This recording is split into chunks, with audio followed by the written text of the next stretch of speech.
स्वामी विवेकानंद जी विदेश गए, एक सुंदर महिला आई, वाह आप कितने सुंदर हैं, एक बेटा मुझे आपसे मिल जाएगा तो मैं खुश हो जाऊंगी।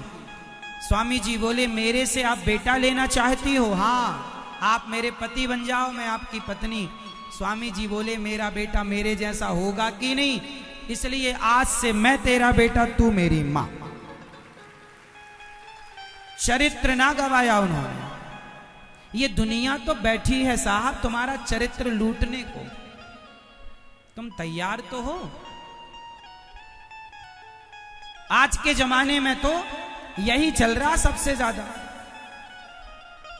आज के जमाने में देह का सौदा बहुत चल रहा है, जिसे देह व्यापार कहते हैं, जिसे वैश्यावृत्ति कहते हैं। आज के जमाने में तो कोई काम ना मिला तो वैश्यावृत्ति चालू खूब चल रहा है।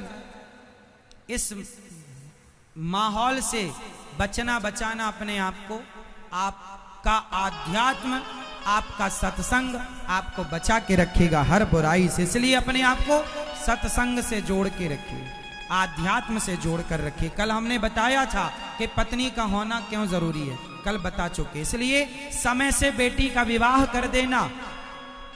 30-30 साल की बैठी है बेटी, शादी नहीं कर रहे हो आप।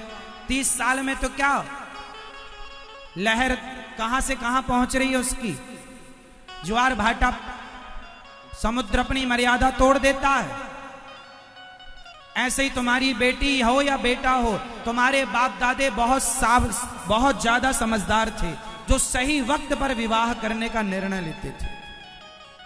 बताओ आज जितना लेट विवाह करेंगे आप बेटी और बेटों का, उतना ज्यादा बच्चों के बिगड़ने की संभावना है। भाई समय की डिमांड है, पति समय की डिमांड है, पत्नी समय की। समय से पति पत्नी मिल गया ठीक,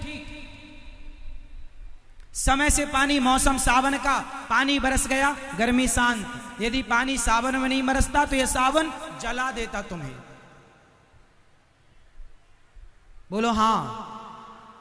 इसलिए समय समय पर सब होना चाहिए। समय पर शादी हो, समय पर बच्चे हो जाएं, समय पर आप सबसे मन हटा लो, समय से मन को भगवान, एक समय टाइमिंग, परफेक्ट टाइमिंग हो। क्यों मेरी मां? सही टाइमिंग पर दाल आप बनाती हो ना, तो दाल में छौंका लगाने की टाइमिंग होती है। आप दाल में, जैसे कढ़ाई में आपने तेल डाला या घी डाला, घी डालकर आपने जीरा डाला, मिर्ची डाली, उसके बाद आपने अदरक डाला।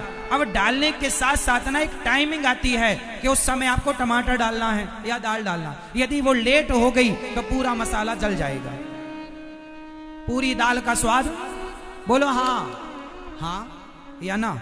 मतलब टाइमिंग है, भोजन में भी टाइमिंग है। समय से आपने तवे की रोटी नहीं टाइमिंग पर पलटाई तो तवे की रोटी जल जाएगी। बोलो हाँ। एक टाइमिंग है, उतने टाइम तवे में रहेगी, पलटाना पड़ेगा। यदि आप लेट हुई तो वो जलाएगा। चूल्हे पर रोटी पड़ी है, सही टाइमिंग पर पलटाओ, नहीं तो समय पर टाइमिंग पर विवाह करो। बेटी का, बेटों का, और बेटी बेटों का विवाह कहां? ब्राह्मणों का विवाह ब्राह्मण में, क्षत्रिय का विवाह क्षत्रिय में, वैश्य का विवाह वैश्य में, शूद्र का विवाह शूद्र में। हमारे यहां ये विधा है। हिंदू का विवाह हिंदू में, मुस्लिम का मुस्लिम में, सिख का सिख, ईसाई। क्यों? अब आज की कोई लड़की कहे, लड़का कहे महाराज जी क्या जरूरत है, मैं इसका साइंटिफिक रीजन बताता हूं।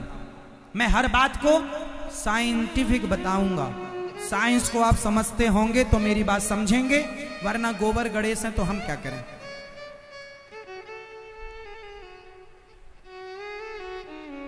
सुनो, एक गुलाब का पुष्प लेना और एक गुलाब को दूसरे गुलाब की कलम में जोड़ देना, तो उससे जो गुलाब तीसरा होगा वो तीसरे कलर का होगा। आप सफेद गुलाब को लाल गुलाब की कलम में जोड़िए तो पिंक गुलाब होगा। बोलो हाँ। हाँ या ना? या नहीं? इसलिए यदि ब्राह्मण लड़की है और क्षत्रिय पिता है, तो क्षत्रिय पिता और ब्राह्मण लड़की का जो संतान होगी वो ना ब्राह्मण कहलाएगी ना क्षत्रिय कहलाए, उसे वर्ण संकर कहलाया जाएगा। वो वर्ण संकरता है। गायों के साथ भी ऐसा होता है, पता है आपको? गाय के साथ भी ऐसा होता है।